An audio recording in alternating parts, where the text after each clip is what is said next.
Трагедия произошла накануне вечером на реке Лени, недалеко от столицы республики. Во время отдыха на несанкционированном месте для купания утонули 3 ребенка и 4 взрослых. Ранее наш телеканал передавал, что 2 детей утонули при купании на острове вблизи столицы региона. 4 мужчин пропали при попытке их спасти.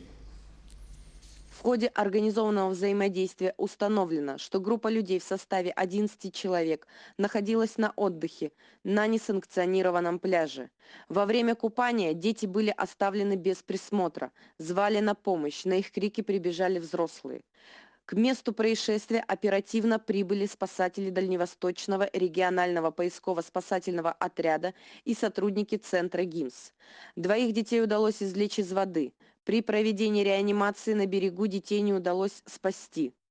Также спасателями из воды были извлечены тела 4 взрослых и еще 1 ребенка. Итого погибло 7 человек, 3 из которых дети. Для оказания психологической помощи родственникам погибших и пострадавших от ведомства работает психолог. Главное управление МЧС России по Республике Саха-Якутия напоминает, что купаться необходимо в строго отведенных для этого местах. При нахождении на несанкционированных пляжах вы подвергаете свою жизнь опасности.